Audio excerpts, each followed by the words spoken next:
Okay. Good evening, everyone, and welcome to today's demo day of IIM-CAN Sarthy Minds Cohort 12. So there'll be 9 startups who will be pitching today.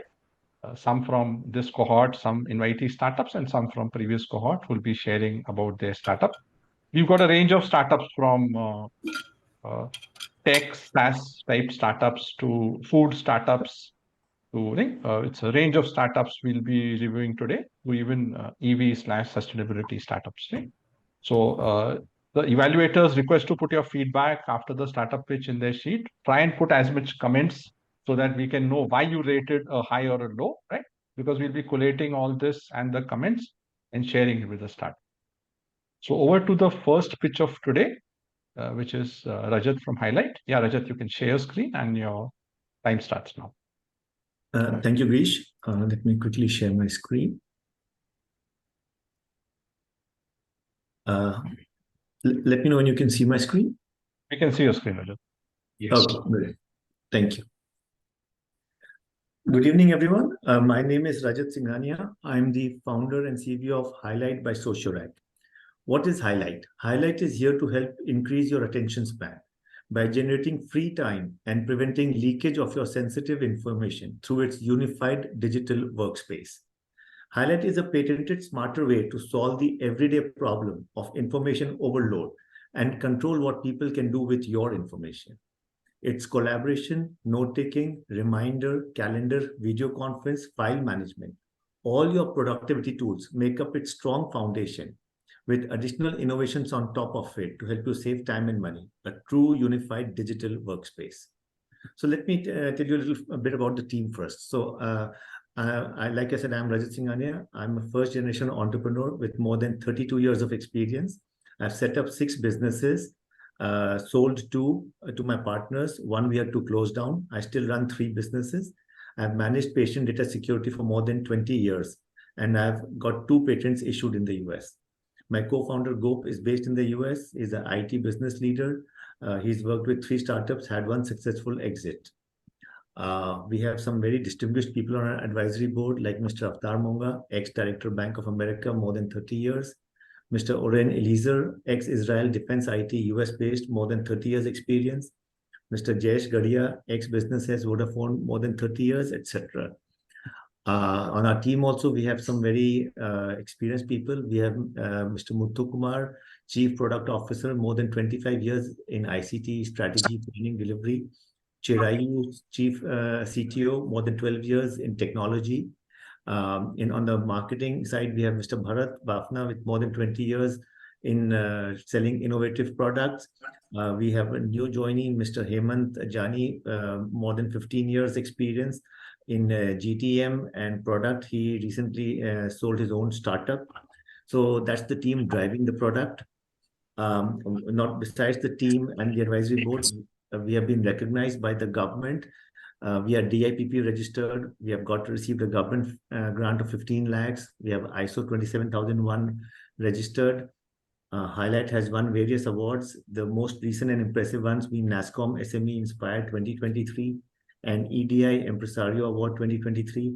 I, as a founder, have also received a few significant awards: Rashtriya Udyog Ratna 2021, Global Indian 2022, and Innovation Leader 2023. So the problem we are solving is a global phenomenon. It's not local to India or any specific market. Everybody has this problem. The global market is almost $300 billion. In that, the market which we are targeting to address is more than $10 billion, and it's growing with a CAGR of more than 17%. But and the link there validates these numbers.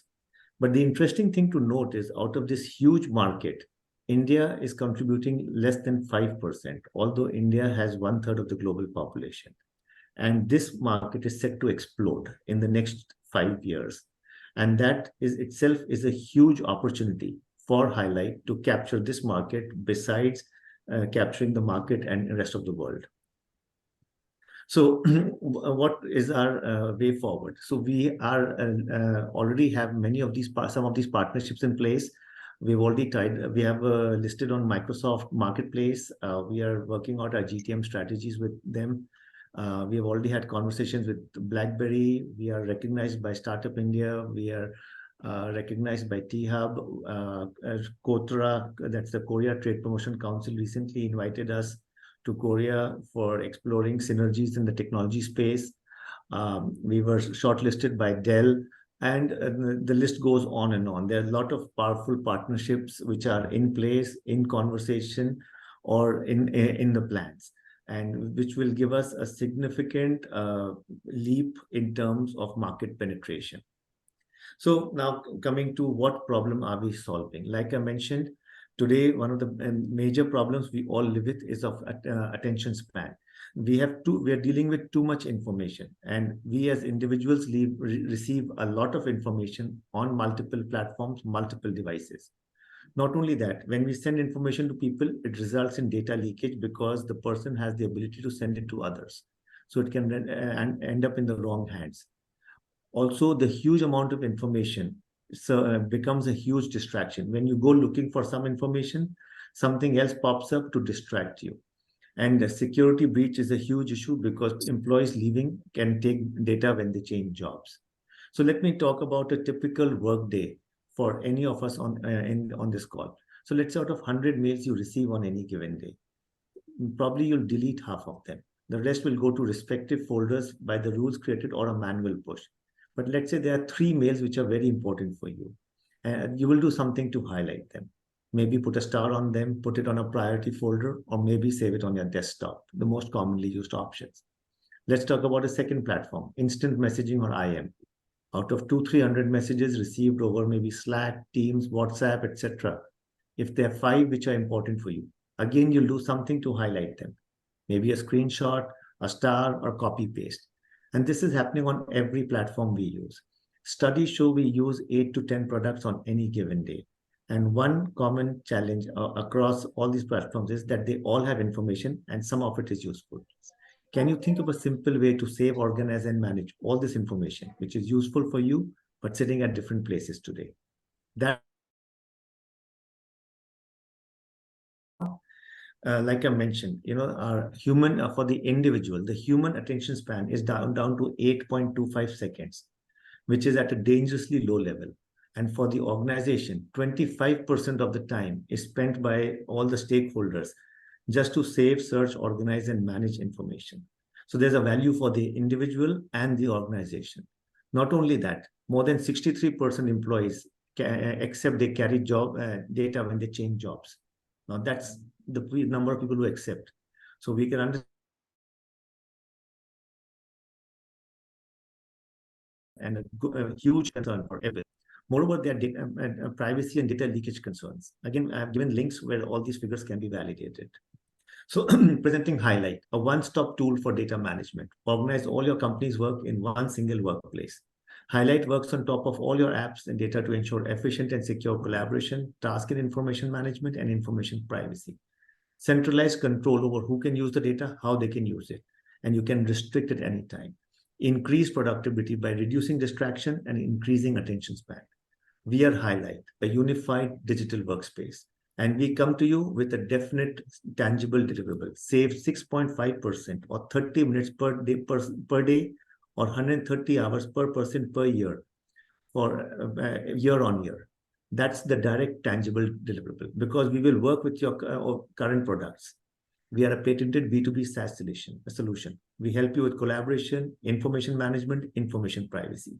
If you see the screen, there are 6 different products shown here. HyLyt has all these 6 products in its foundation.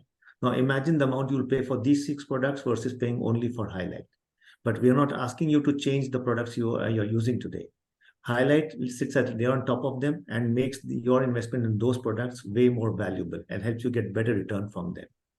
The market we are targeting, these are all our go-to-market options, but the 2 key market verticals we are targeting, pharmaceutical companies and insurance companies.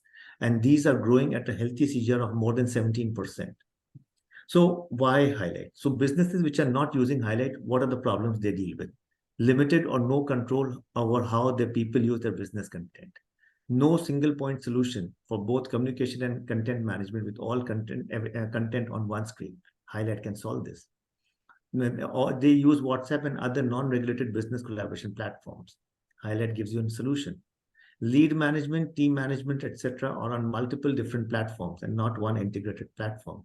HyLyt can solve this. They face challenges in finding insights to increase their team success. HyLyt gives you a solution. So these are the places HyLyt helps. These are some of the comments from users globally. So most of these people are in the US, all having worked in the enterprise space with data, etc. We have done POCs. We have some early adopters, manufacturing companies with more than 200 people, law firm, global machine manufacturer, HR recruitment firm.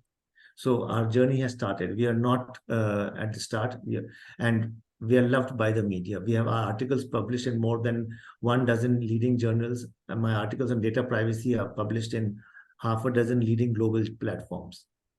Our marketing strategy, social media outreach, participation in B2B events, creating a reseller network, product level partnership, like I mentioned earlier, and obviously like B2B products, we start with a POC and then convert it into a happy customer. Our roadmap, currently we'll initially focus on India, followed by US and UAE. Initially, we'll start with small to mid clients, which is why we'll have bigger number of clients, because number of users per client will be probably in the range of 50 to 100. By year 2, we plan to have our mid to big clients, where we're looking at 500 users per account. So we're looking at a larger number of accounts. The 3-year vision, okay, I'll come to that in a slide. This is what our competitors look like. Even if you see our nearby products, we are priced very aggressively in front of all nearby products, although we offer much more than them. Our nearest products are Notion, Monday, and ClickUp, and they do 60 to 65% of what we do at best. And yet we are cheaper and we can give you more value. This is our pricing per user per month or per user per year. We are looking to raise $1 million. 60% will be for customer acquisition, about 20% for product development, and 20% for infrastructure and manpower.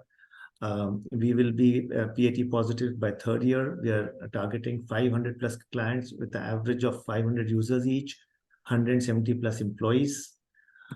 That's it. Good presentation, Rajat, and on time also. Yeah. Thank you. So we are open for questions.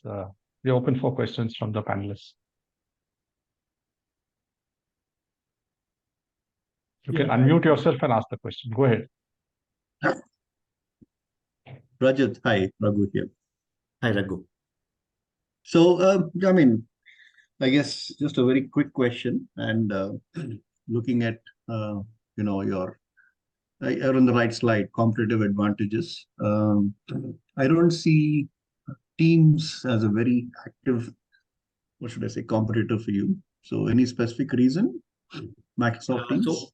Sure. Thank you, Raghu. Very, very relevant question. So I count my nearby products as Notion, Monday, and ClickUp, the 3 on the extreme right.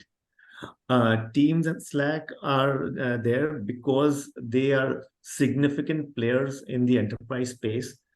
And a lot of the people I speak to in the enterprise world, they tend to compare us with Slack and Teams. So I added them later just to make sure that I give them the correct picture. But you're absolutely right. Teams and Slack are not really my competitors as such. In fact, we are listed on the Microsoft Marketplace. We got listed last month because Microsoft sees value in what we are offering and thinks we'll be a good add-on for their customers. Okay, good. That's nice. Yeah. Next question.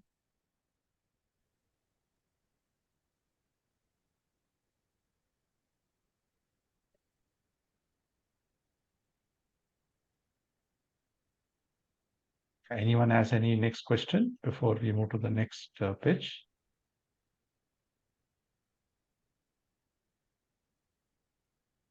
No? Okay. Fine. Thanks, Rajat. Quite crisp and on the dot. Yeah, thanks. So we go to the next pitch for today, which is Arroy Foods. Yeah, Ajay, you can share your screen and share your presentation for Arroy Foods. Request all panelists to rate the HyLyt in the Google Sheet provided. just give you a rating with comments. Yeah. If anybody has any challenge of not able to access the sheet, please DM me either here or on WhatsApp.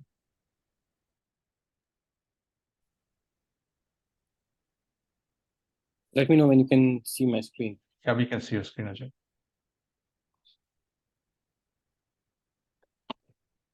Okay, we start. Yes. Okay. Good evening, everyone. My name is Ajay Arora.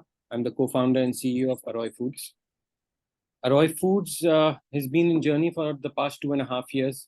We started off in July 21. We actually started off before that from a home kitchen, making 2 products. Me and my wife, we started off, and then we finally conceived it as a formal unit in July 21, from where we started off. The idea behind the mission behind Arroy Foods is to make global street food items from the freshest and finest ingredients without any additional preservatives and serve to our consumers. We started off with that same notion from our home kitchen and slowly branched out to a full-fledged manufacturing facility.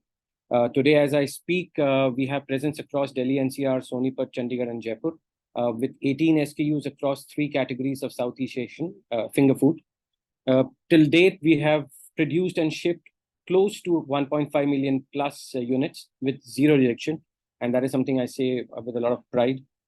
In our journey for the past 2.5 years, the first year, we did about 18 lakhs. We broke even in June 22, raised a small round during our angel round last year in August 22. And the last year, we closed at close to about 98 odd lakhs as our top line revenue. As an organization, we are focused towards making finger food, global street food items. And that is what we are positioning to our customers in the B2B space as of now. Just to speak a little bit about our founders. So I come with about 21 years of experience. My past experience has been in building businesses before this in terms of tech, consulting, and supply chain. Being part of the manufacturing domain also for a very long period. That helps the whole vision and business now.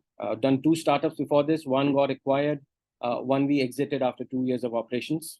I'm ably supported by my wife and partner, Deepa Arora. She is the COO of the company. She takes care of the entire operations, the back end, the recipe management, food controls. And she comes from a background of people management, and she and me both have trained the food and safety standards. We both equipped with the right skill set as far as hospitality is concerned, mainly because of our experiences in the corporate domain before this. And our chief chef, our master chef, our secret ingredient is another family member who helps us from a consulting side. She's Chef Veena Arora. She's been there in the industry for about 30 years, a national award-winning lady chef, presidential award-winning chef. She's the one who's been giving us all the support necessary in terms of our understanding of the cuisine, and also giving us all the right inputs in terms of new products that we need to add to our portfolio. As a market that we address, we're looking at the global frozen food market, and needless to say, that is one of the fastest growing market since the pandemic. And our focus is more around the ready meals segment, which is what we focus on as a addressable market from an Indian perspective to begin with. And if I narrow it down to a ready to cook snacks market, that is a $1.1 billion market. And primarily, it has been more centered around redundant foods, mainly from a potato side or meat-based snacks, but there have been no cuisine-centric options, which is what Arroy Foods is trying to make a differentiator with. Just to give you quick drivers of the market, of course, is broken into frozen and non-frozen, and we are looking at the frozen segment of the market, and we've created cuisine options which we are serving to our consumers, keeping in mind the Indian palate and customizing the product where necessary to it make sure that it is suitable for the Indian consumer. And we've been able to make a lot of breakthrough in the past 2.5 years with almost 50,000 consumers consuming our product through our partner hotels on a month-on-month basis. The problems that we look at, so we look at the problems in 2 segments. We look at the B2B side, which is the organized food sector side. And if I look at that part of the problem, we're looking at issues which have been there for a long time. So in terms of consistencies of recipe, of form and scale, that is what the hotels face for certain categories of food. They look at tag time from their vendors, which has been a problem inherently in the past. And they're looking at innovative flavors to be pushed in, which is where we, being a startup, very small company when we started off, we've been able to make quite good breakthroughs, I would say, pulling in a lot of leading hotels into our own ambit. Though there have been players in the segment for the past 10, 15 years, but we've been able to displace them purely on the merit of quality recipes being delivered on time. So that's been our mantra as far as our B2B segment is concerned in terms of catering to the problems. We're also now making small pushes towards the B2C and D2C side. More experiments at this point in time to explore the consumer market, to explore the retail market. And again, when we look at that market, there are no cuisine-centric options. And we are focusing on this Southeast Asian cuisine. That's our forte, and that's what we are focusing on. And wherein we find products which are more redundant in nature in terms of their flavors, in terms of their appearances, which is where we are trying to innovate and bring recipes to the market which are not there. So we are trying to play in a space which technically does not exist as far as the frozen Southeast Asian cuisine is concerned. How do we solve that? So as far as B2B is concerned, we've been able to solve that by consistently driving home recipes delivered at scale with proper recipes being maintained. We've made investments towards kitchen automation, which has given us the consistent form and size. And we maintained our one-day tag time from the very beginning with our customers. And now, since the base has expanded, the customer base is above 40 customers itself in the Delhi NCR and nearby regions. We've been able to set up our hub and depot model with our cold chain partners to be able to make sure that we still deliver on a one-day tag time. That's been our success story as far as our B2B part is concerned. In terms of B2C and D2C, this is an early stage for us, early traction. But here again, we are trying to handpick global recipes, which we can innovate and we can customize it to the Indian palate and make it more interesting, more seductive as far as the consumers are concerned in the space. Again, the same innovation that we've done with kitchen automation in the B2B is helping us out in the B2C space as well. And the intent is to take food, frozen food, healthy, convenient frozen food to our consumers, which can be prepared in under 5 minutes. So that's our intent. The traction so far in the past 2.5 years now. So we've seen a 5x growth from year 1 to year 2, wherein in year 1, we did about 18 lakhs. In year 2, we did about 98. In terms of EBITDA, we are at about 14 to 16% on an average. And on an MRR at this point in time, this is not being our peak season because the B2B business is more seasonal, at least in the north. We've not expanded to other regions yet. So that comes to about between 9 to 12 on an average as far as MRR is concerned. We're looking at a projection of about 2.4 crores closing this financial year. And that is courtesy of 8 new tenders that we have won in the past 6 months itself, with the ITC group coming on board, with the Taj group coming on board, with the DLF clubs coming on board with 14 assets. So that should help us bring us close to the number or even topping it by the end of the financial year. In terms of our go-to-market, it's all been organic. Almost 70% is organic. And out of the 70%, 50% has been referral in nature. And apart from that is the niche product offerings that has contributed largely to our success as far as B2B penetration is concerned. We've been able to grow from just 2 products to 18 products. And we've been able to reach an 8 to 10 ton manufacturing capacity per month with almost 20 people on board with us today. In terms of how do we do business, so in business segment wise, B2B is our front runner. That's our cash cow, which is where we deal with hotels, restaurants, and cafes. We've got 35 plus accounts. In the hotel business in Delhi NCR, we almost have a close to 44% market share, which we intend to take it up to almost close to 75% by the next year, courtesy of all the new accounts that we are coming on board with. We've also added the tier 2, tier 3 cities in our network, and we are currently supplying close to 1.5 tons per month to the tier 2 and tier 3 network. B2C and D2C are more experimental at this point in time, where we started to work with certain retailers, and we're also intending to launch our own QSR by the next month. One QSR in the Delhi NCR region. That will be a starting point for us to explore the D2C space. 1 minute is left. Some categories of our products.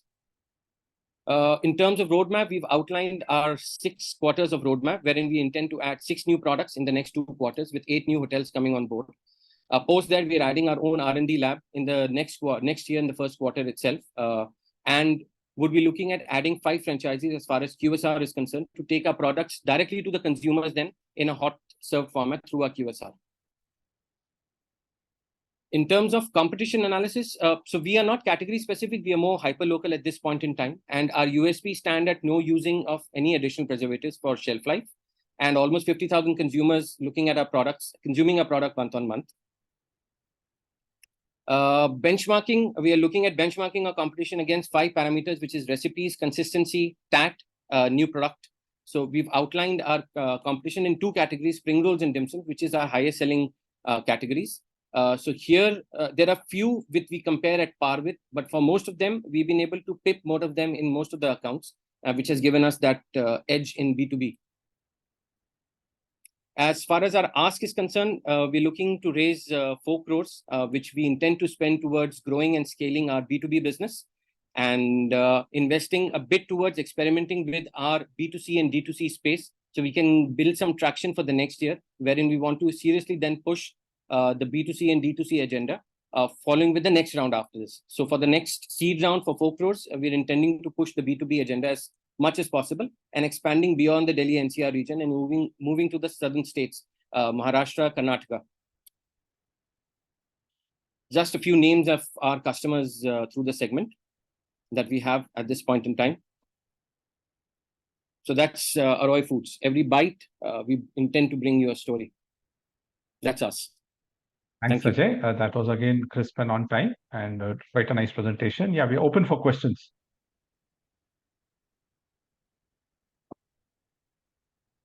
Yeah, this is Saroj here. I just saw that how you are looking for 4 crore, but Yeah. in B2B segments, what we see is mostly people struggle with the working capital. But when I see your what you are needing fund, you have not earmarked anything for the working capital. So how are you managing that? So Saroj, at this point in time, we are a cash positive company. We are paying our own bills.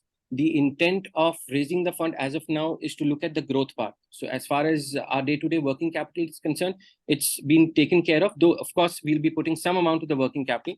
It's going to be a small amount, but the majority of it is going to go towards adding the capital side of it to increase our capacity and to scale operations. That's the whole idea of raising funds as of now for B2B. But what is the, do you have any numbers, working capital to sales ratio monthly or something? Man, how much is the working capital? How much is the sales monthly? At any point of time, what is the receivable amount and what is the sales? At any point in time, the receivable amount. So at a monthly, we're doing sales like last month, we did a sale of about 10.4. This month, September, we would do probably around the same amount. 10 lakhs. 10 lakhs. And what is the receivables you have? A receivable standing would be close to about 14 odd lakhs because we have a 30-day credit period that is exercised with most of the hotels. Some of the large hotels we work with is a 45-day period, but that circulation we've been able to come through in the past 2 years. So we are okay with that as far as this is concerned. Maybe 10 lakhs you are okay, but when you see grow the business, because this is only on the revenue, because you have 10%, 10 to 12% EBITDA, so you need more sales to have more margin and more profit. Absolutely. When you go there, you need to have large sales. Suppose you deploy all the 4 crore it is given to you, you deploy, that means it goes to at least 10 to 20 crore sales, okay? 20 crore sales means your working will go to 3 to 4 crore. That means when you need 4 crore for your scale up and growth, you need another 4 crore for working capital. So that you need to have a relook at it. Sure, Saroj. Point taken. I'll take a note of it. Thank you for the input. Yeah, other questions? Yeah, I can go next. Hi, Go sir. ahead, Can you go to the product slide? I'm just curious to, I think you skipped that quite fast. So I just wanted to see what products you currently have. Sure.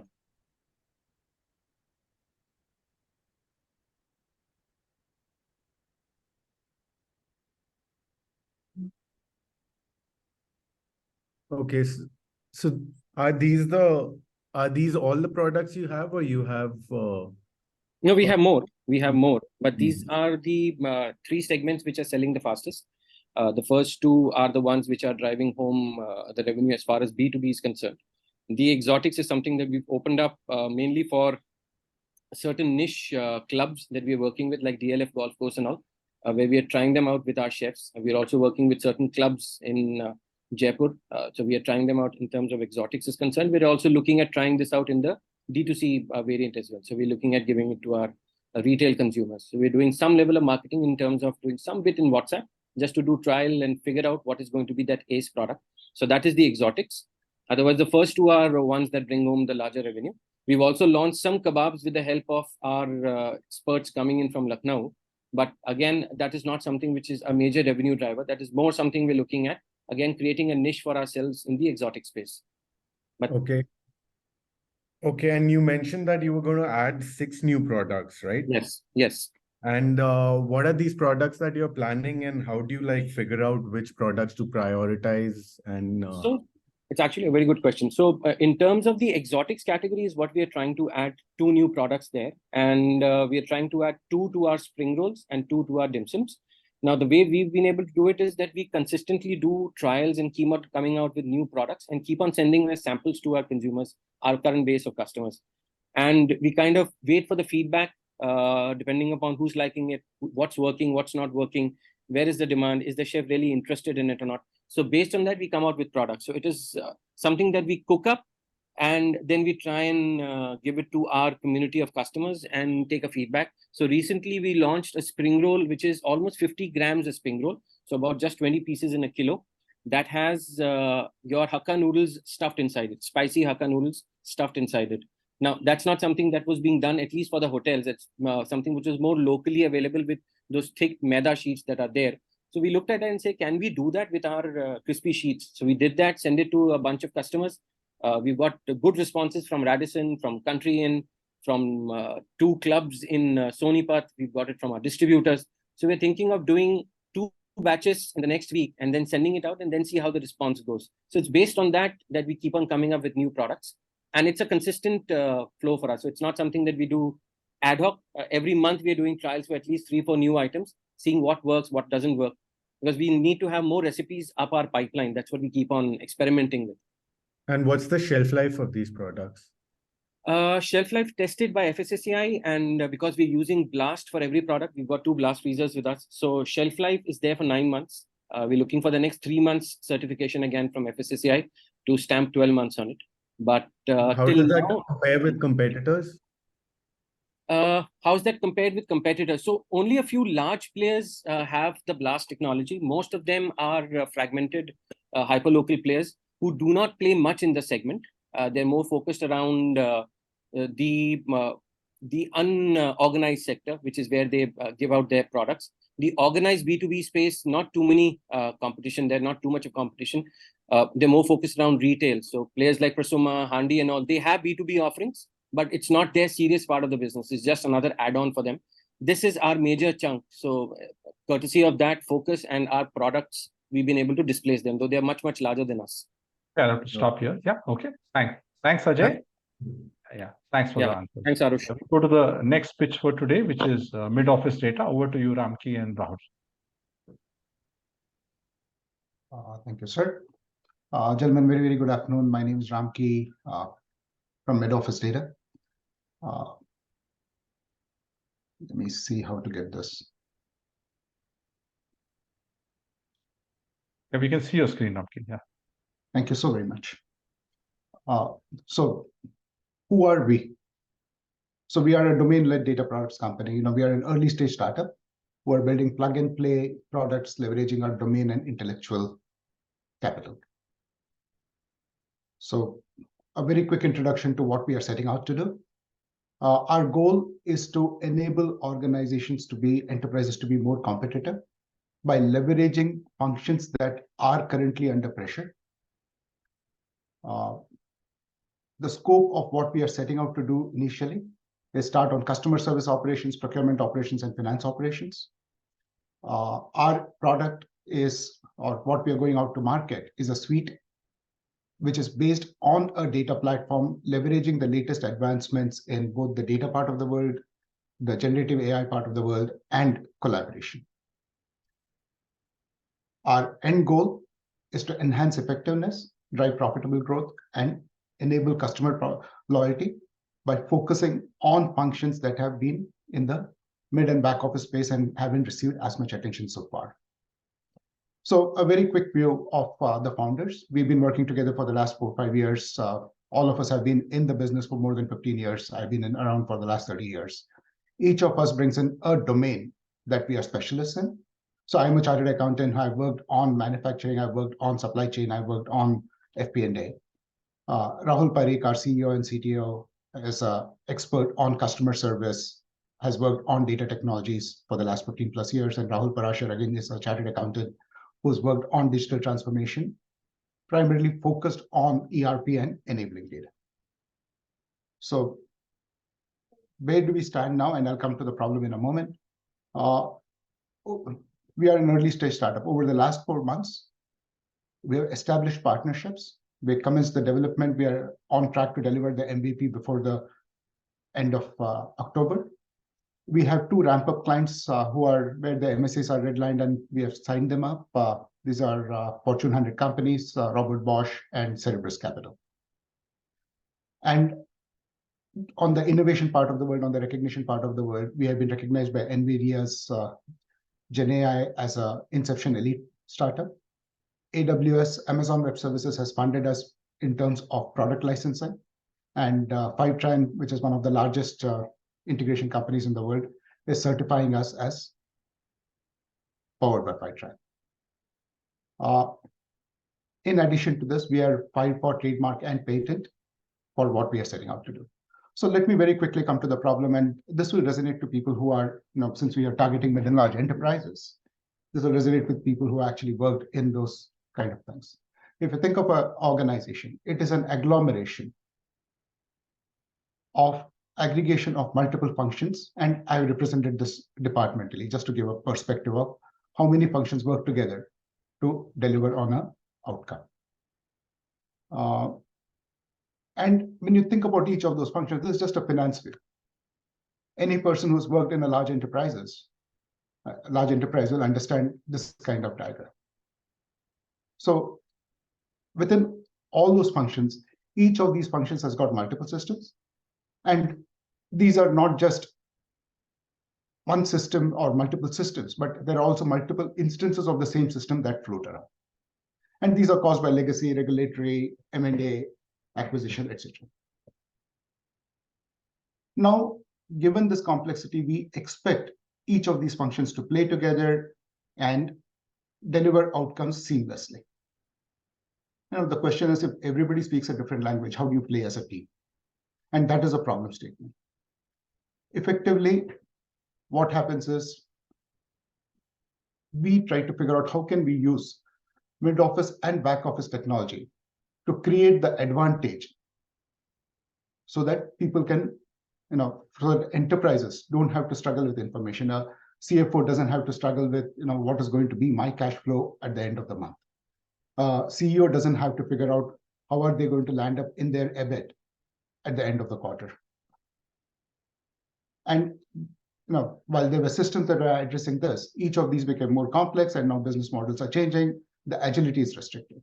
What we are doing is we are throwing the work into the mid office and back office, which is the finance and accounting functions and all the operational functions, and expecting them to be more agile and responsive. And we are just adding to the mess by creating issues, by adding overheads, by reducing customer satisfaction, and not being responsive enough on the order cycle time part of it. And that is a problem that we've been facing, we've been seeing all over the place.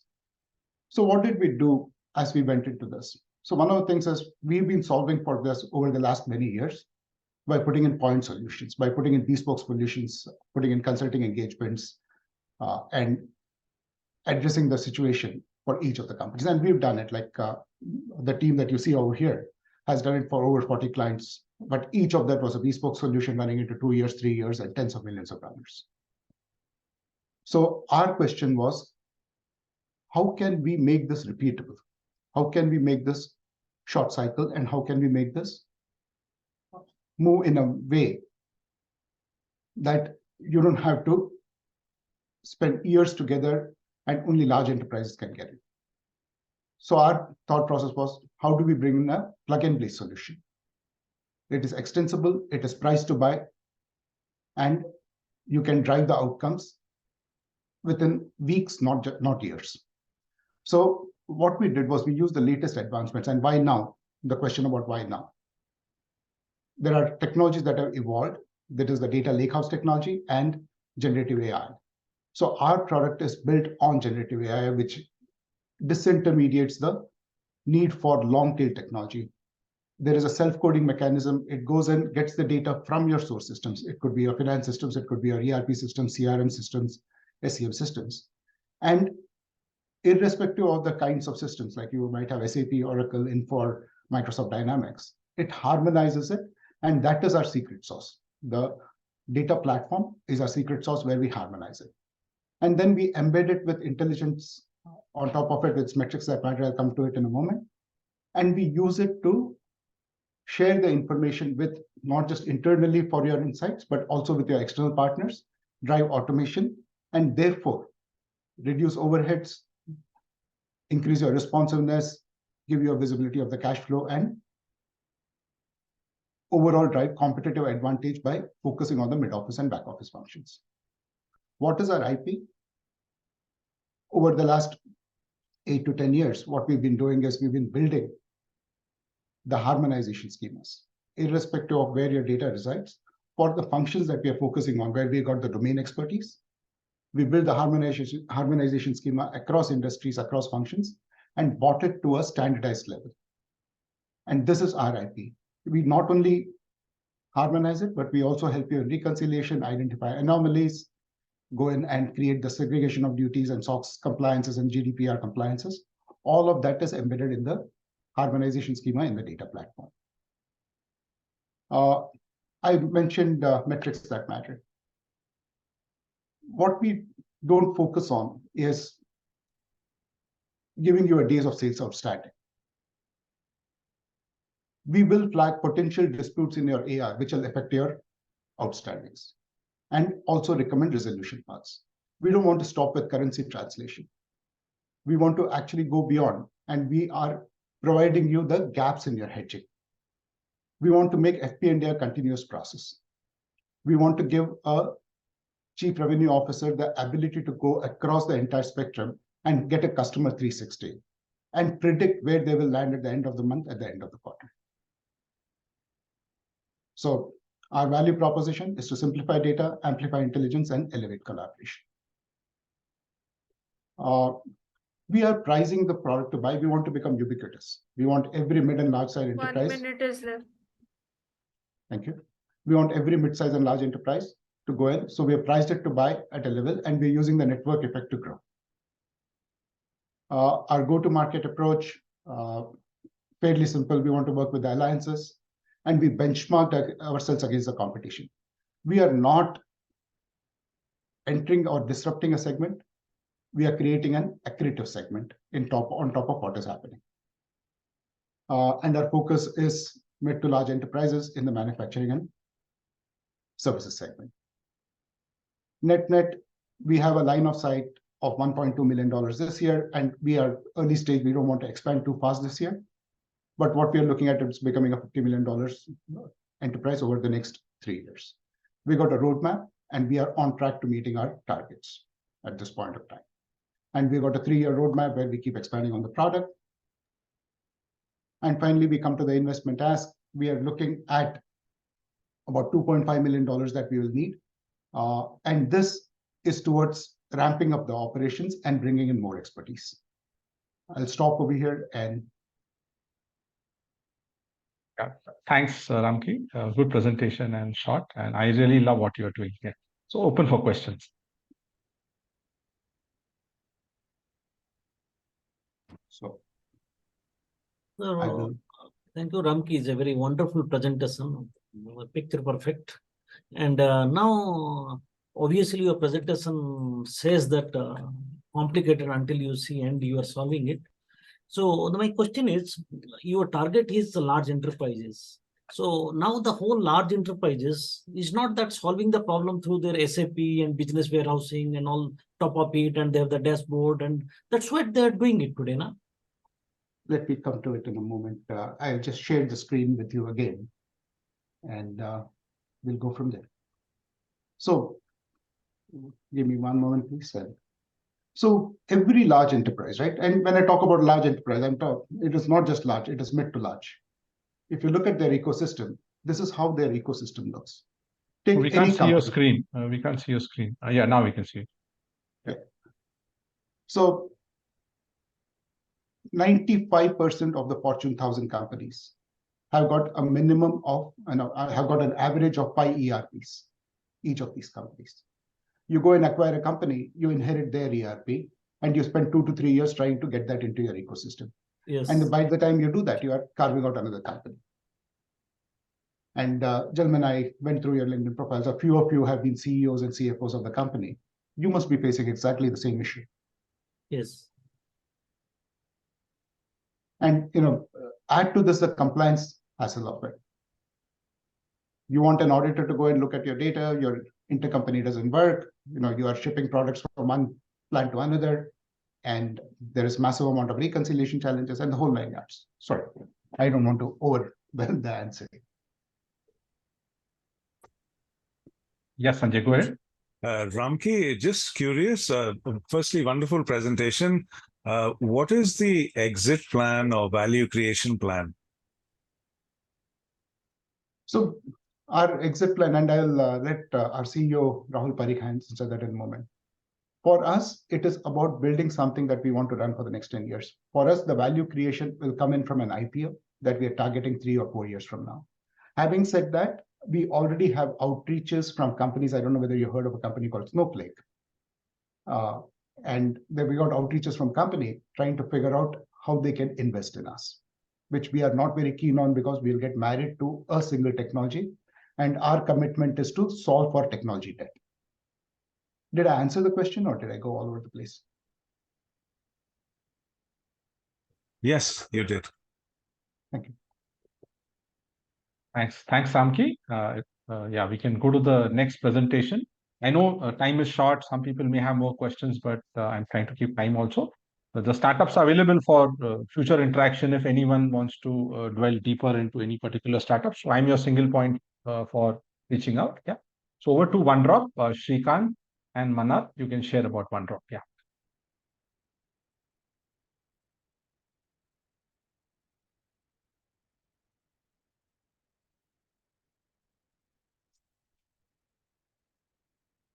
Shrikant, we can't hear you.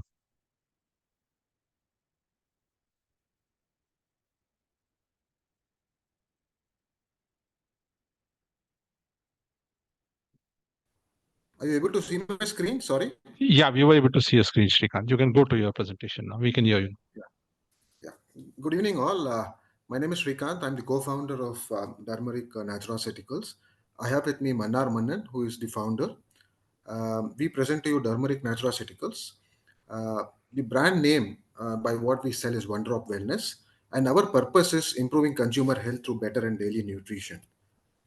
What exactly is our story? This started during COVID times when people started moving to traditional medicine. People were following both the modern medicine as well as were using traditional medicine. That is when we found that people were finding it difficult to source herbs, process them on a daily basis, and maintain a healthy regimen throughout their course of the day. So that is when we thought, can we make life easy for them, and can we make good health as easy as drinking a glass of water? And that is how OneDrop was born. So what exactly is OneDrop? It's a complete healthcare in one drop, literally. So these are nanotech-based herbal extract concentrates that can be taken with water, beverage, or any food. This is the only company which makes these herb and spice extracts in the nano form. So our particle size is much lesser, and thereby the bioavailability is much higher than what we get in the market. So this is an alternate to the capsules, the homemade remedies, the essential oils which you have, and also to the entire effort. So we are trying to remove the pain of processing the herb and consuming the herb on a daily basis. Thereby, OneDrop Wellness makes daily herbal nutrition super easy. It's an easy to use product, and thereby making it a habit among consumers. And since it is nano, it is highly potent, and therefore, because of the higher bioavailability of the active ingredients. Ours is a dietary supplement and not a drug or a medicine, and we call it a novel ingredient to make a daily nutrition a habit. We are FSSAI certified. We also have the US FDA license. We do not add any preservatives as these are antioxidants by themselves. We are incubated at IIT Kanpur, BITS Pilani, Goa, and also the NABARD at MABIF. MABIF is the Madurai Agricultural Board Incubation Forum. Now, the founding team, Mannar is an MTech from IIT Dhanbad, 26 years of overall experience. He's also he's worked with Asian Paints along with me. Me and Mannar know each other for the last 25 years. He's also exited a few startups. I'm from BITS Pilani SPJ, 25 years of overall experience across MNCs, Asian Paints, 3M, Stanley Blacker, and Ashirwad. And this company was born on July 18, 2020. Now, what is the problem? Let's first talk about the B2B customers. Today, there are extracts which are available in the market, but there is a low solubility of these herbal extracts across mediums, okay, be it water or be it medicine or across. And they had to add additives to improve their solubility. These additives could be stabilizers, dispersants. Either it remains as a suspension where vigorous mixing is needed, or it remains as a precipitate and does not give a real true solution. So OneDrop, on the other hand, because of the nano emulsion formulation, and by the way, we have a provisional patent around this nano emulsification. There is instant solubility of these herbal extracts without these additives in any medium. And since it is water soluble, it thereby increases the applications multifold. So you can add it into water, coffee, tea, juice, alcoholic beverages. I mean, it can go across any medium. Okay, that's what is the specialty. Today, there is an ask for no preservatives, solvent-free extraction to be used in the products. We do not add any preservatives. We also do not use solvent extraction. We use supercritical CO2 extraction, which is one of the purest forms of extraction and making it safe for all ages. So when we do supercritical CO2 extraction, we are also able to get almost the full spectrum of the active ingredients, both the water-soluble components and the oil-soluble components. Typically, when you boil tulsi at home, you only get the water-soluble components. The oil-soluble components are in the leaf, which we actually throw out. Okay, thereby the bioavailability is lower. So when we do supercritical CO2 extraction and bring it in this nano emulsion form, the wide spectrum of these active ingredients are available, thereby making it more potent and highly bioavailable. So when I say examples, these are companies to whom trials are on, okay, or we have got approved by them, which have asked for this specific need. For example, Super Valley Foods did not want any preservatives. They did not want any solvent extraction. Novo Liver is a company which is dealing with fatty liver disease. So they have listed our products on their website. Their dietitians recommend our products to their consumers, and specifically, they did not want any solvent extraction. There is also higher process time involved in the current nutraceutical, Ayurvedic, and the Alcobev companies using the current way of distillation process. There's a huge process time involved. Whereas ours is a plug-and-play solution. It's a convenience-on-the-go solution. Be it for flavoring of honey, flavoring of ghee, flavoring of foods like for example, Arroy foods. Our garlic can be used in their Arroy foods for flavoring of their particular dishes. It can also be used in the Alcobev. For example, we have given samples to some of the mocktail companies for spicing it up. On the right, there are chefs who are using it as a final flavoring agent. Okay, it saves their time and effort in the kitchen. So there are companies like Sheru's Detox or Get Hugs, which are basically detox water companies with whom we have started supplying our commercial orders. Also, there is this turbidity and coloring which usually appears, for post infusion of extracts. And there is a vigorous mixing which is needed. Whereas on the right hand side, when you see our product, it will be crystal clear. Even when you add our turmeric to water, the color will be crystal clear, and thereby giving it the feel of water itself. So it's a very good use case for herbal water. And also, for example, Eureka Phobes have launched their Ayur dispenser where the water goes through the herbs. Today, they are trying our products where the consumer can just press a button and he will get a ginger extract, or he will get a cardamom extract, or he will get a immunity extract into the water, and there's no mixing needed, and immediately it infuses. Also, this issue of consistency and availability across seasons. There's a higher freight cost involved when you transport real herbs across states, and there's also non-uniformity of flavors in every pack or piece. So this offers the consistency because we control the parameters of extraction. The availability is higher primarily because of the lower dosage. Because it's nano, the bioavailability and the efficacy is better. So lesser usage and thereby but more efficacy or more spread. For example, we suggest only 2 drops for a 200 ml cup of water. okay, or tea or coffee. The freight costs come lower because it's nano, and therefore you can use the scaling up is easier, and the infusion is uniform across all pack sizes. Our cardamom has got approved in the Rusk biscuit of Britannia, and their value addition was they specifically told us that it solves us the problem of consistency. Similarly, Sheru's detox water for US market, which we have started supplying. The B2C customer, apart from some of these problems we have explained, is also one unique problem is that there's a difficulty to follow a healthy regimen because of obviously complexities in preparation, effort, and time. Okay.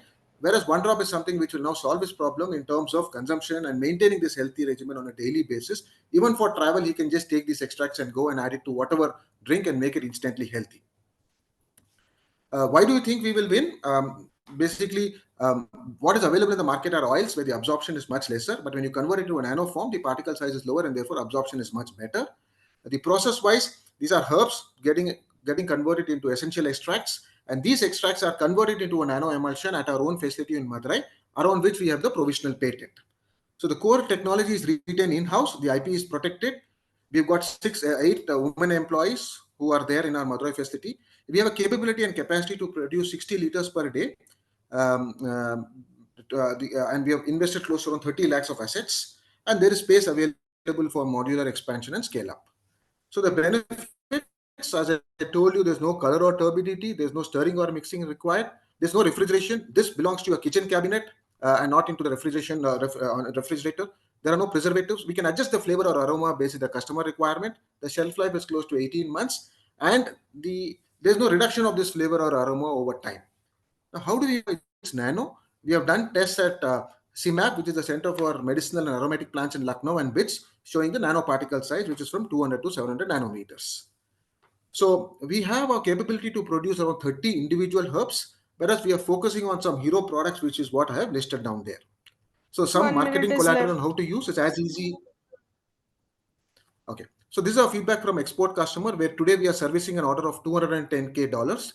Basically, we are looking at, he's talking about scale. It helps him in scaling up very easily, and it also helps him in improved functionality over his existing formulations, which he traditionally used to do to traditional distillation process.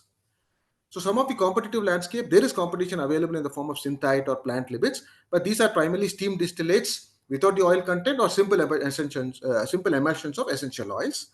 The competitive advantage is that this nano emulsification uses a low energy system, resulting in lower cost and lower lead time to produce new products.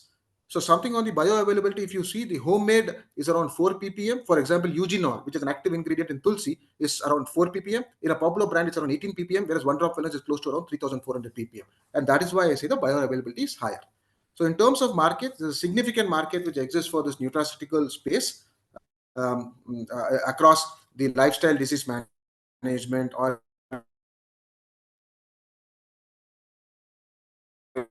in the diet Shrikant, we are losing you. Sorry. supplements or the function focus area.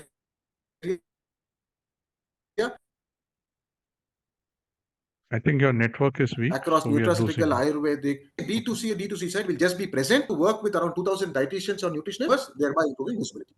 So in terms of progress so far, we've grown around 200% over last year. This year, we are planning to close around 90 lakhs with a very high concentration of B2B versus B2C. So these are our current clients across Sheru's, Novo Liver, PVR Cafes uses our cinnamon. Unit economic wise, we are pretty good in terms of close to around, this is just for ginger, which is close to around 40 to 45% of EBITDA, which we have. So the ask is around 2 to 4 crores for a valuation of 25 crores. And later, post 1 year of pre-seed funding, we are looking at around 1 million. That can be based on the future valuation. So in terms of our spend plan, we are looking at 30% on marketing, testing and certification, 20%, where B2B requires a lot of testing and certification, operations and inventory build close to around 30%. So this is more like a path for us where we want to reach a 200 crore in the next 5 years with healthy EBITDA. This is some of our meets. We have done dietitian meets. We have done Ayurveda and Siddha medicine practitioners meet. They feel it is a very unique product in the sense that it's a very easy to use product for them, and they've not seen something like this for the past so many years. This is a snapshot of our facility. We do farmer meets at Madurai. where we take the farmers along in terms of our herbs. Yeah, Some of our thanks. success stories, we hold a provisional patent. Our Ayush kit has been a part of the gift hampers of multiple delegates. We have been nominated by IIT Kanpur, represent IIT Kanpur at Singapore. Also, this tech has got applications in cosmetics and agri-pesticides as well, going with the same concept of use less but bring in higher efficacy and efficiency.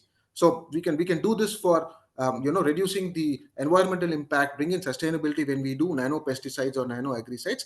As of now, we are not focusing on them. Today, our focus is more on the nutraceutical, the Ayurvedic companies, the Horeca segment, basically the health and wellness and the culinary space. That's all I had for now, and open to questions. Yeah, thanks. Thanks, Shrikant. Yeah, we're open for questions.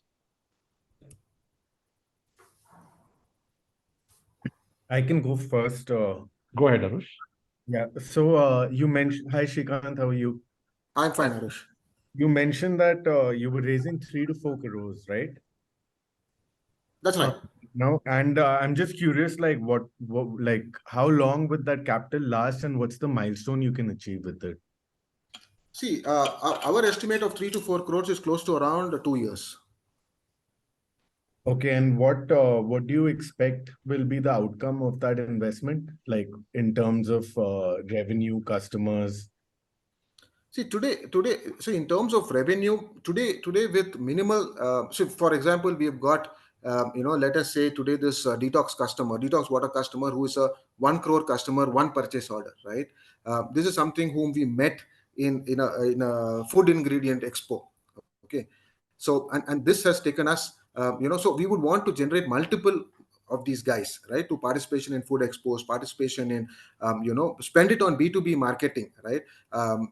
Do these some of these guys require toxicity studies, some of these guys require bioavailability studies, so we want to work with institutes, do these tests. For all of these we would require this funding. So that is what I agree. My question is that right now you're doing 90 lakhs, right? So with this investment of 3 to 4 crores, what would that revenue turn? What would 90 lakhs turn to?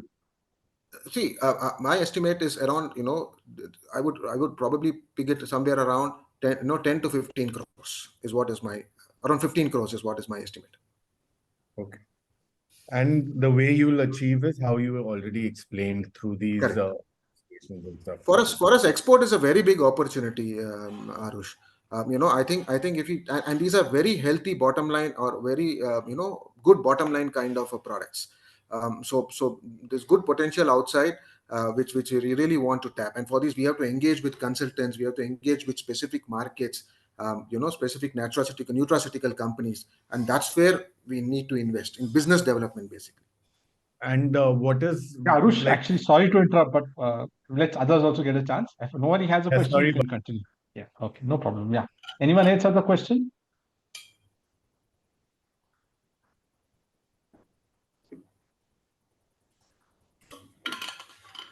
No questions? Yeah, then you can continue, Arush. You can continue your last question and then we can go to the next. Go ahead, Arush. I'm just curious, like I may have missed it, but what is the cost of a OneDrop bottle, and what do you see? Roughly, I'll give an example of a Tulsi or something. Roughly a 300 ml, 30 ml bottle costs around $300. Okay, and what we say is our 1 ml is equal to 30 to 40 drops, okay, per ml. So a 30 ml bottle contains around 1,200 drops, right? And in one serving, we recommend 2 to 3 drops, right? So roughly a 30 ml bottle will last you for close to around 8 to 9 months, okay, assuming that you have 2 times in a day, just 2 servings. So roughly it works out to 1 rupee a day for a customer. And your margins are, you mentioned, 40%, right? Today, yeah. Specifically, if you do the unit economics, for example, take a ginger and try it out. Today, it's around close to around 30 to 40%. Varies basis the kind of herb. Fine. Thanks, Shrikant. Thanks for your presentation. Yeah, we'll go to the next pitch now, which is of Sportiqo. Over to you, Saurabh. You can share your screen. Saurabh is an invitee startup. So he's new for all of us. We can review it. Yeah, go ahead, Saurabh. Thank you, Girish. First of all, thank you, IIM-CAN, and thank you, Sarthy Minds, for organizing this event. I'm Saurabh. I'm founder of Sportiqo. I hope you guys can see the screen. Yes, we can. Okay, excellent.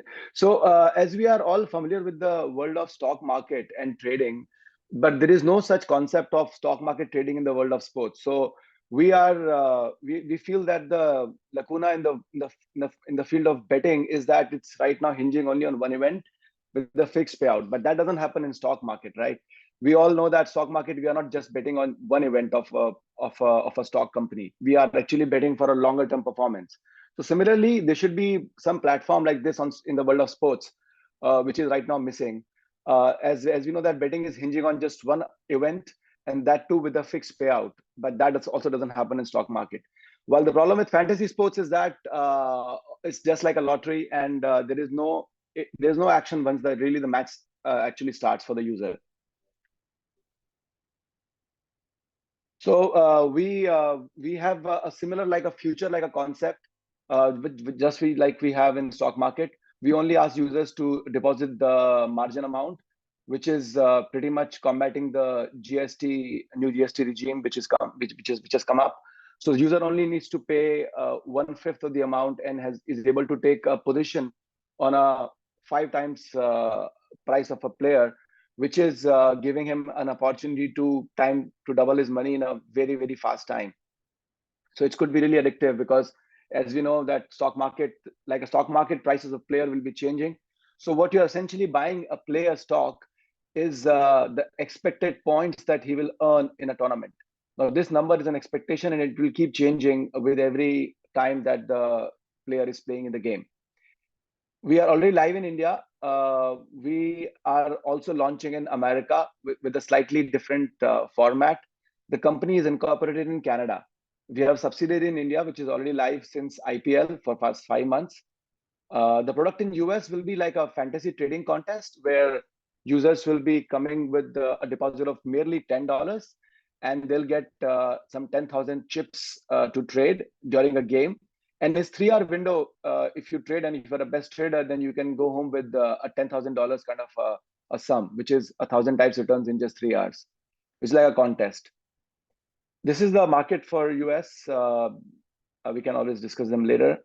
This is the opportunity in India for daily fantasy sports, $10 billion. This is to be seen as to how much of this industry remains after the GST regime is in place. This is just about the product. This is the engagement that we have garnered since the launch in IPL. We have about 60,000 users trading on the platform so far yet. And we have done a total volume of about 33 crores so far, in the top line volume of 33 crores in last 5 months. Our take rate is about 1.5% on that. We managed to get this is a number which you should see that the cost of registered user is only 107 rupees. This is thanks to the organic and the good use of social media marketing that we have put to use. For as I already mentioned, the space is about we are trying to disrupt the fantasy sports and the gaming space in the world, which is has not seen any innovation in last 8 to 10 years. That's the space. The idea is sort of ballistic in a way that it offers a trading opportunity, and we know how addictive trading can be. And when it comes to founders, we are 3 batchmates. The 3 main co-founders are the batchmates of IIM Calcutta in 2005 batch. So we go back about 20 years together. We started in 2003. The other 2 co-founders, other than myself, are Anindo Kar and Amit Raina. These are also, so Anindo was a gold medalist of our batch in IIM-CAN, and Amit Raina was also second ranker of our batch in IIM-CAN. So that's the thing. I mean, if you have any questions, I'm happy to answer. Quite short and crisp, Saurabh. What are you raising? Did you mention that? What are you looking for? Oh, okay. Yeah. So this is the first of all. Okay, I'll just continue with that. So this is the take rate that we have. We charge 1% on the buy side and 2% commission on the sell side. In terms of our total, we are raising a amount of $1.5 million. We have had our first round of money raise, which we raised in July last year for $1.25 million. That was generally from friends and family. This round, we are looking for some angel investors as well, with a check size of standard size of about $25,000 US. but we have taken some smaller checks as well. The valuation that we're looking for is $15 million pre-money, but that's not really a price. We're not pricing the round. It's just a cap on the VC valuation with a discount of 20%. Great. Yeah. So we're open for questions. Yes, Yes, Saurabh, this is Raj. Yeah. Go ahead, Sorry, go Rajesh. ahead, Yeah, Saroj. Yeah, hi. So, Oh, so should I go, Girish? Go ahead, Saroj. Go ahead, Saroj. Yeah. Saurabh, as you mentioned very clearly, the fear playing on you in the recent GST demand with Dream 11. Yep. And you are trying to reduce that risk by 1/5 by putting 20% margin only. Yeah. Right, sir. But don't you think that this is not the time to do this, because to wait and see that what is the outcome of this Dreams 11? No, actually, it doesn't impact us. In fact, if the outcome is negative, or rather, if the outcome is against is like a crushing to the industry, it is actually an opportunity for us. We have a greenfield opportunity out there. If the GST is actually levied, all these gaming companies are dead in India, and users don't want to watch a game without doing something. So it's an opportunity for us. So you're not worried on the GST issue? You Absolutely not. Negative. I mean, we are right, sir. You want it to be negative? I mean, I would not say that it's bad for the gaming industry, but I'm just saying that either ways, if GST is put in place, we have no problem with it. If GST is I'm saying if GST is retrospective, the gaming companies will be crushed. Yes. And this kind of a format, which is linear in a way, is actually, sir, one thing that you have to see is that the gaming companies, the betting companies, or the fantasy sport companies, even the poker companies, the real money gaming companies, cannot adopt this leverage model, because over there, your entire money is at risk once you stake it. And only whereas on Sportiqo, you're not staking the entire amount. Yeah. On last question, you are targeting what? Only cricket or all sports? So, sir, as a proof of concept, very good question. So we started with cricket as a proof of concept in the market of India, where we can make mistakes, fine-tune our algorithm, which is price. So we have background of derivatives trading, foreign exchange trading in Singapore, Hong Kong, in banks like Merrill Lynch, SocGen. So we have created the similar pricing engines for foreign exchange, and now we are creating a market-making platform for sports. So we launched in India just as a proof of concept. But idea is to expand to multiple geographies and multiple sports. As we know, as I already mentioned, we are launching in America by the end of this year. And your valuation you are looking for is 20 million. Sorry, sir? Valuation. Valuation is 15 million pre-money. So we are raising 1.5 million on that.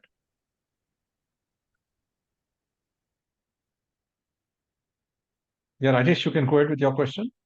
Yeah, hi, Saurabh. It's Rajesh. Looking into your ask 1.5 million, I think significant amount of that is going into product development. Can I just know about it? Why so much money is going into product development? Are you using some different technology or blockchain or something else? That's why it's going into product development? Extremely good point, sir. So basically, product development is because as we plan to enhance the product with a lot of gamification features. The product is very basic right now. We just launched it, but it doesn't have leaderboards. We want to create some small cohorts and create that FOMO kind of an effect. So we want to upscale the app to enhance the user experience. Number one. Number two would be spend on the launch of different sports, such as we are launching an NFL. So we want to create a completely new product for US. For NFL. Okay. And I think, if I'm not mistaken, Saurabh, somebody is there on your team with a blockchain. So underlying technology, are you trying to use blockchain, or you are trying to use a typical traditional technology? So it is blockchain, sir. So good question. Thanks for highlighting that. I did not know how much value that add, but we are very transparent that way. So we're very legal, very transparent in the trade ledger. Is absolutely decentralized. So every player stock is an ERC20 token, but that doesn't add to the cost. We pay $1 a day for uploading the data on the ledger. So, okay, fine. So I think you're using the Ethereum blockchain. Yeah, Ethereum. Because Polygon, of ERC21, ERC Polygon, because the layer 2 platform is there. Layer 2. Okay. Maybe I think I'll connect with you separately through Girish, sort of on that. Sure. Thank you. Thank you, Rajesh. Thank you. Yeah, anybody Thank you, who uses Dreams 11 or someone, and will he use this? That's my question to folks who are today, because as he mentioned, there's that itch to test my knowledge versus and win. That same itch we get when we enter a casino. Anybody does it, or it's the wrong generation? So basically, no. So Dream 11 concept right now, as you rightly mentioned, has been pretty much in place for last 10 years or 8 years. Fantasy, but even also there are 100 copycats in the world market right now, but there is no product innovation. Everybody is offering just a similar product with a different little bit of tweak. Whereas this is like a trading concept. And as no, because they are afraid to get into the game of chance versus game of skill. When you bet on a number. Yeah, but you are not betting on a single event here, Girish. So it's not a better game of chance. We have been certified as a game of skill company by All India Gaming Federation, because it's like you are betting on 10 events. You're not betting on one event, and you have to look for value. It's like when you do a stock picking, you have to look at player stock picking. Right. Fine, Saurabh. Thanks for the presentation. Better understanding of Sportiqo for me. Yeah, thanks. Sure. Yeah, we'll go to the next one, Vayuguard. Kapil, you can share your screen and share about Vayuguard. So Kapil is a IIT Delhi startup, and again, he's an invitee startup to this.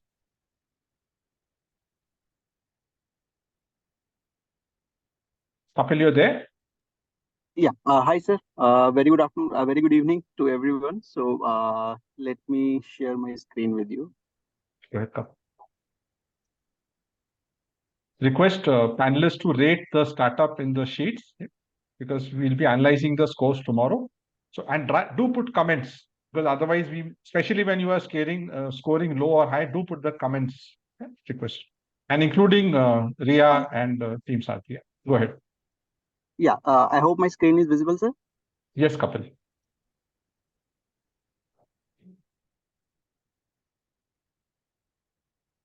So, you can turn on your video also, Kapil, so that we can see you. So let me open that, sir, also.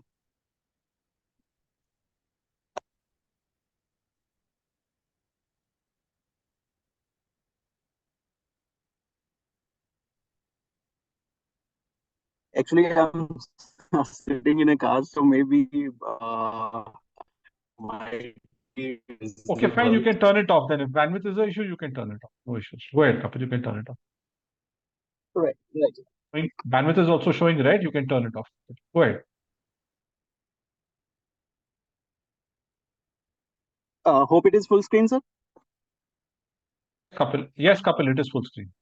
Sure. So as the name suggests, sir, Vayuguard. So we are in the domain of air purification. So we have devised a solution which is filterless and magnetic-based filtration. So as of now, in India, if we talk about room air purification, it is using mechanical filtration. Mostly HEPA filtrations are there. You name any brand, they all are using HEPA filtration. So before I start, just a quick question. Does anyone know how much air we breathe in a day?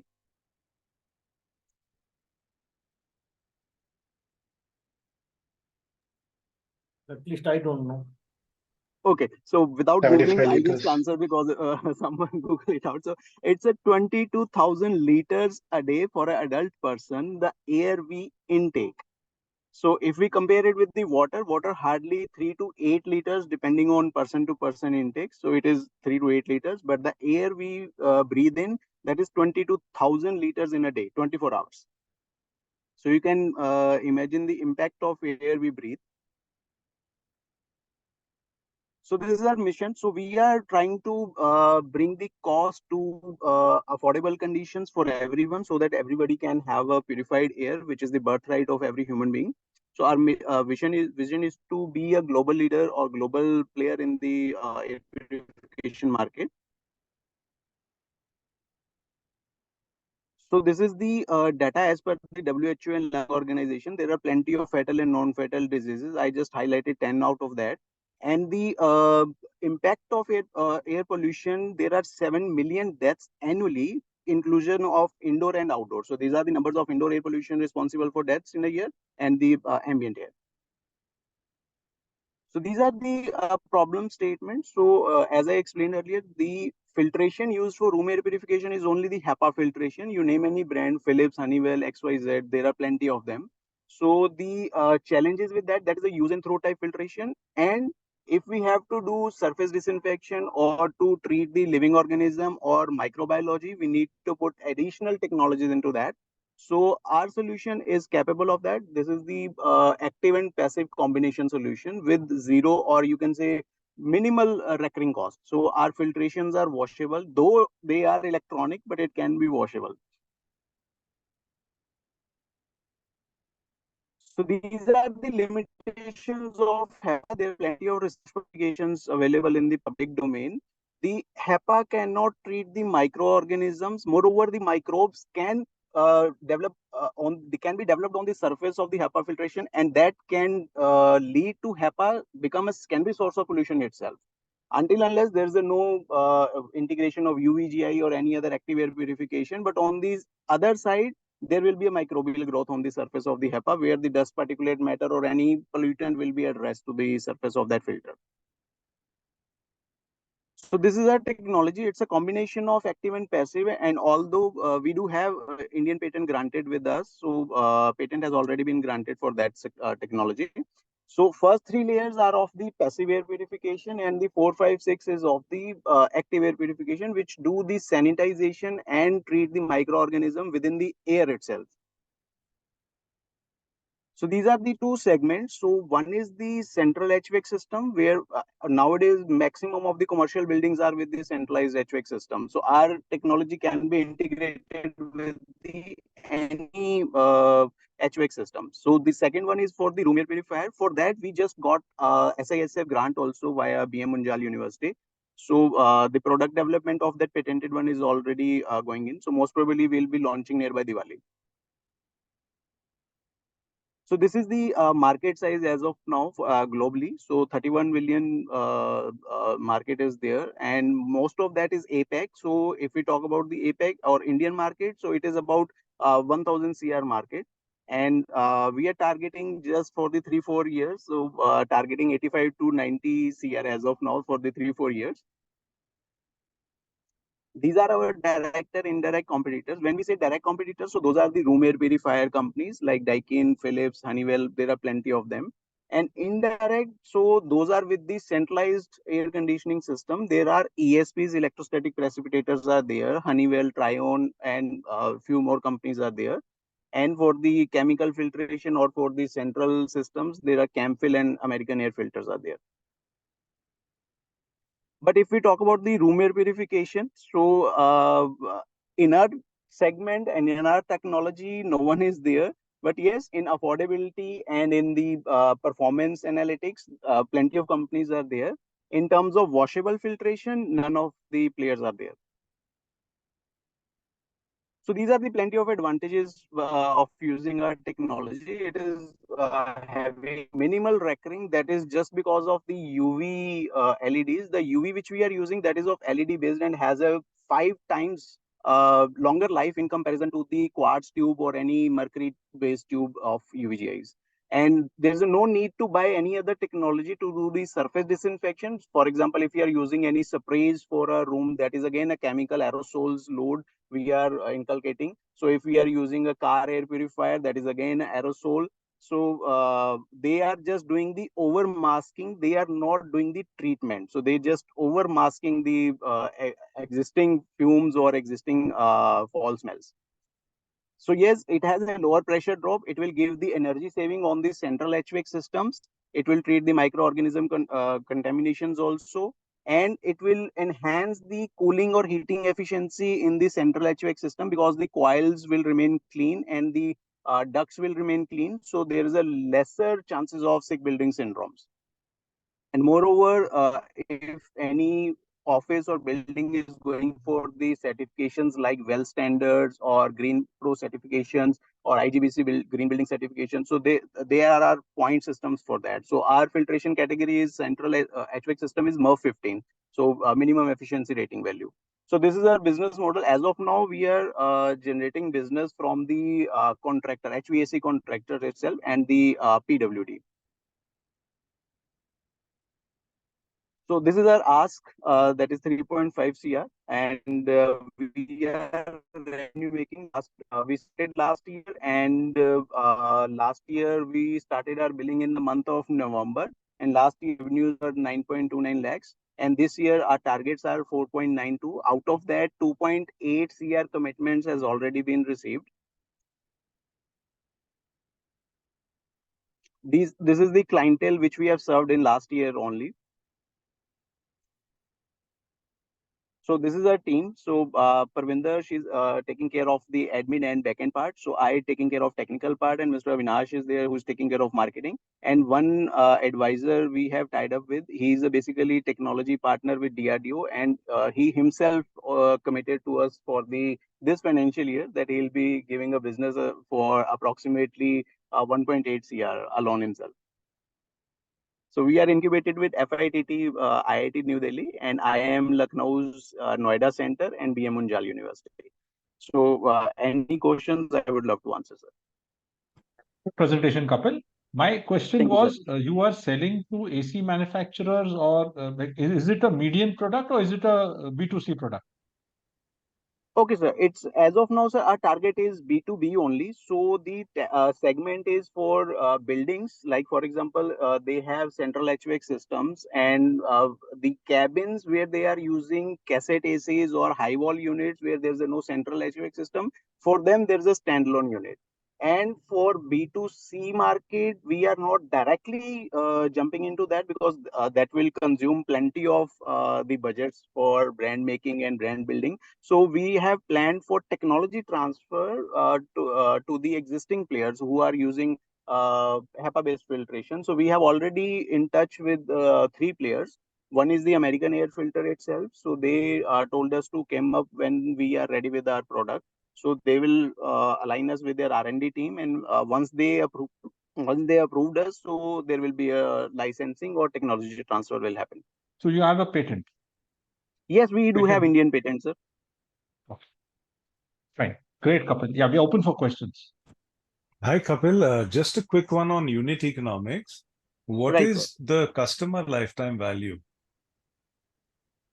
Okay, sir. So in our segment, sir, our filtrations are washable. So only thing is the AMCs, because these are electronic filters, so they need to be cleaned by the trained person. Okay. So it's like a Eureka Forbes model in terms of rolling Yes, out. you can consider, sir. And moreover, we are working, or we are planning a blueprint for air as a service model. So you might have heard one of the companies already there by the name of Clean Air Company. So they are selling air as a service. Whatsoever energy saving they are giving to the builders or the end user, that much amount they are charging. Interesting. Okay. Thank you. Right, sir. Yeah, this is Saroj here. I just had Hi, a question. Saroj. Yeah. So it is your product is more about technical. So actually a customer needs to understand the HEPA and the difference to buy that. Okay. So, and if this is, it is that easy to change the technology with so much benefits, are you not an acquisition target by these big guys like Honeywell, Philips and all? Or they can develop that technology easily, na?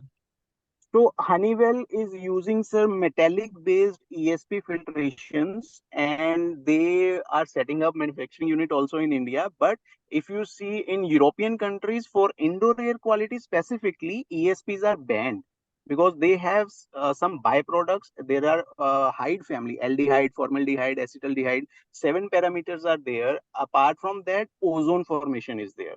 So when we use any metal-based electrostatic filtration, whether it is ESP or any branch of electrostatic precipitators, they tend to release byproducts.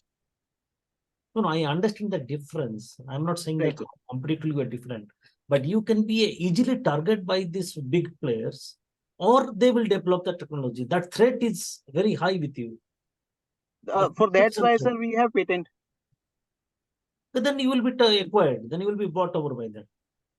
Right, sir. So that's why we are trying to whatsoever room air purification segment is there, we will be happy to transfer our technology on a royalty basis. And though for the central HVAC system, we'll be selling directly to central HVAC system. Thanks. Thanks, Kapil. Yeah, we'll go to the next presentation for today, which is Advital. Over to you, Bharat. Hi. Good evening, everybody.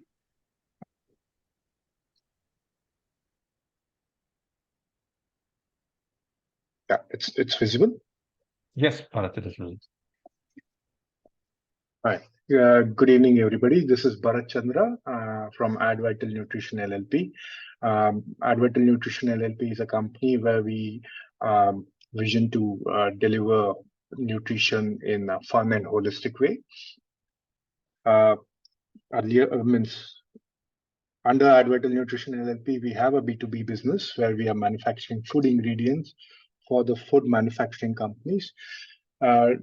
In this format, we are just focusing on the brand Fun Millie, which is millet-based extruded snacks. Under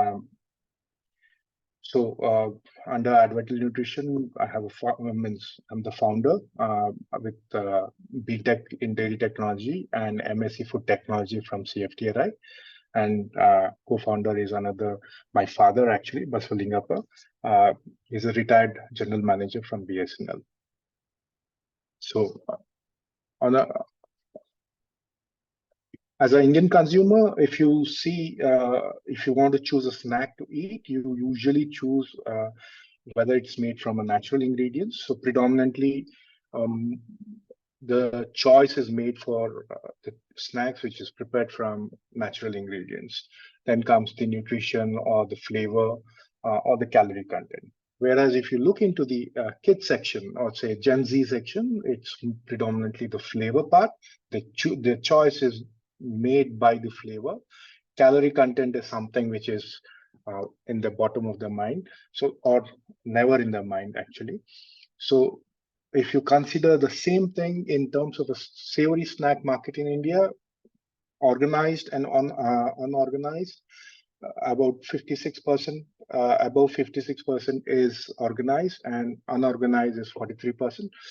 But in that, if you see in an organized sector, the ethnic snacks is something which is predominantly there. But at the same time, the Western snacks is something where the Lay's, Kurkure, Pringles, and other things are dominating the market. But even in the Western snacks, the Indian flavor is topping the charts. So that's where we have to consider the taste is something which is indigenous. The market gap in terms of the convenience snacks is present everywhere. 100% millet based is far and few. If at all, if it is there, it is added not beyond 20%, or if it is above 20%, the taste is questionable. Customers, we are targeting the Gen Z from the age group of 10 to around 20 to 22. And above that, it is more of a decision makers who can actually put those decisions to the younger generation, again, in terms of what they eat and how what they want to eat. On the overall savory market, it's a big market in terms of 44,000 crores, able to grow to almost 75,000 crores by end of 28, with a CAGR of 13%. Cost of millets, because it's indigenously grown, the millet cost can be reasonably controlled, and also sourcing is far more easier, taking into consideration the weather conditions where it is amicable for the millet harvest. So these are some of the products which is getting market ready right now. The Fun Millie is a brand which has been applied for the trademark. These are the pops. The ball versions are pops. This is millet fingers. That is Fun Millie in the pack of Fun Millie. We call it millet fingers, and we call the polka dots. And again, all these are 100% millets. No any other ingredient are used. So this is based on extrusion cooking method, where no oil, no frying, or no baking is admitted in this formation. So we would be the first to market based on 100% millet, snacks in the market. So it is tested in the NABL accredited lab for their parameters in terms of micro and macronutrients, and it is designed by the food technologists. So it is in-house developed. So we were actually developing this product for a B2B market where we wanted to supply it for one of a snack company. The product came out, the intermediary came out so good that we thought, okay, this is something which we need to explore ourselves as a brand itself. So that is where we are looking into this. So extrusion technology where no frying or baking is applied, retains nutrition intact. So millets, which is high in nutrition, both in macro and micro, and also majorly for everyone, all age group. Right now, we have to look in the low glycemic index and high fiber format, where the product itself makes sure that these components are intact while consumption. So it is sourced from the local farmers who thrive on certified organic farming. There is a possibility of exports. Vegan certification is also possible. So finally, as a market player, in terms of the competitor, the big players are there.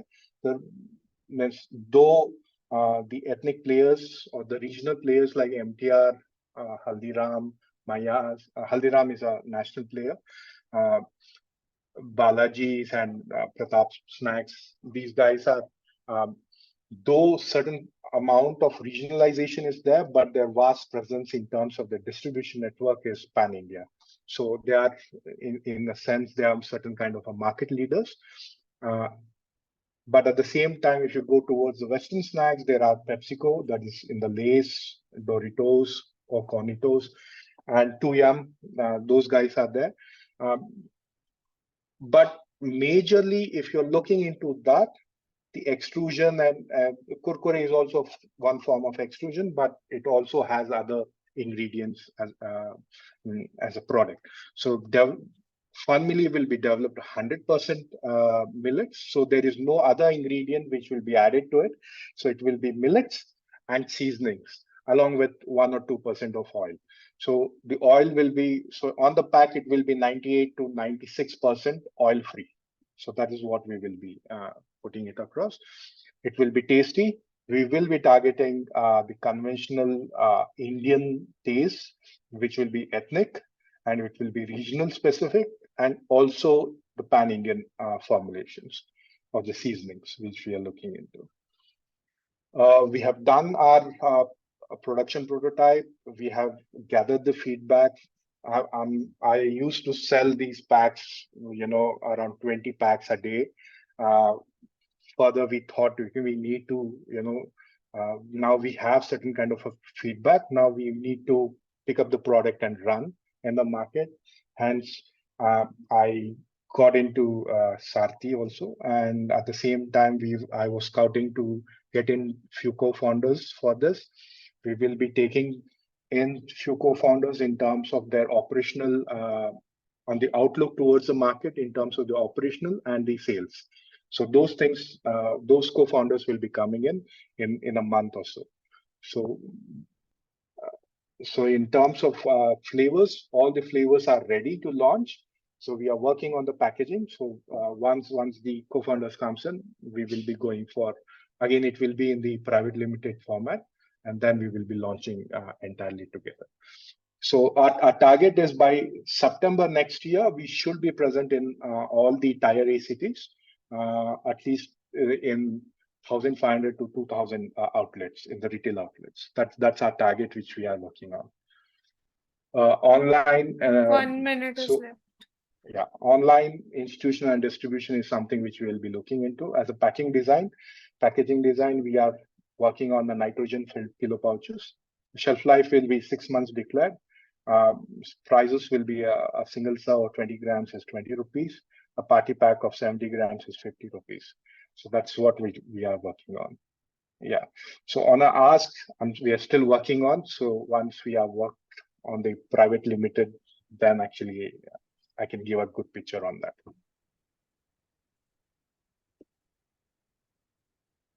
Great. Great. Yeah, we're open for questions. For Bharat, we're open for questions.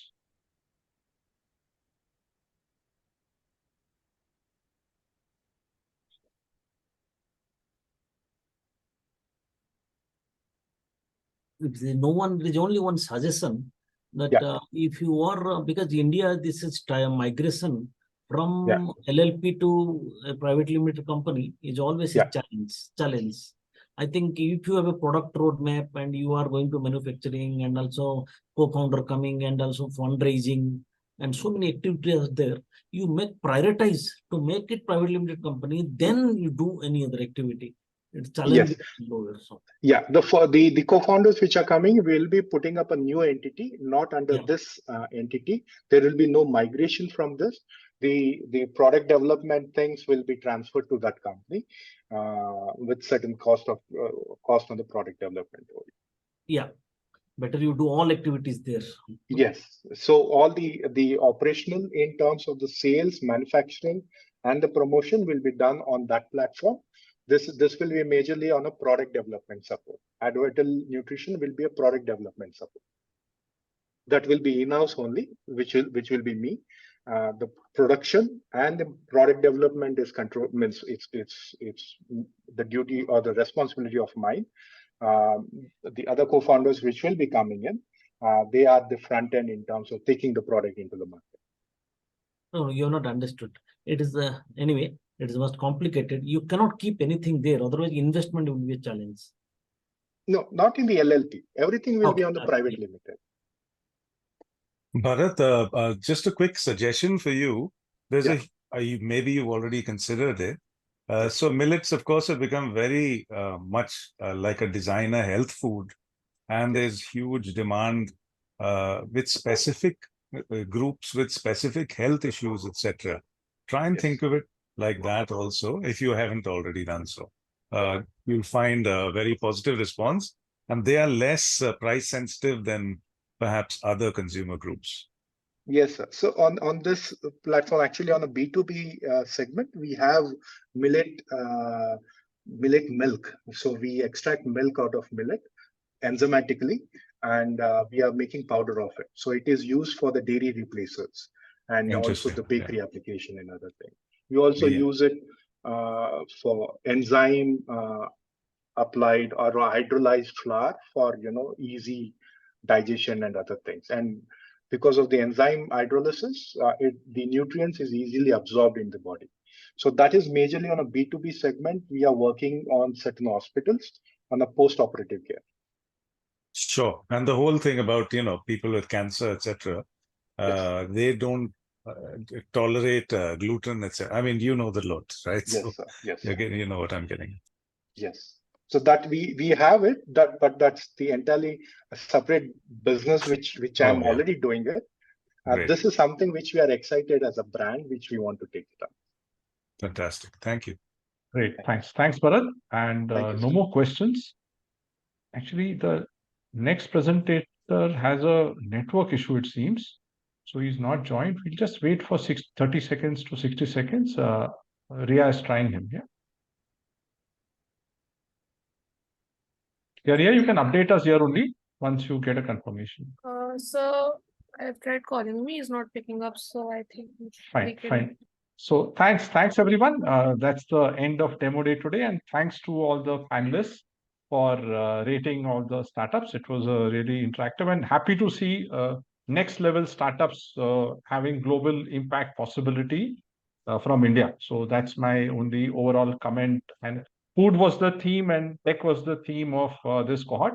We had food startups and we had tech startups. So that's how we had planned it. Okay, thanks everyone. You'll get the cohort 12 startups will get a report by the end of this week. By Saturday day, you'll get a mailer from us on the next steps. Thank you. Thank you. Thanks, Sanjay. Thanks, Saroji. Thanks, Rajesh. Thank you so much. Thank you. Bye. Thanks so much. Bye. Pleasure. See you all. Bye-bye. Thank you.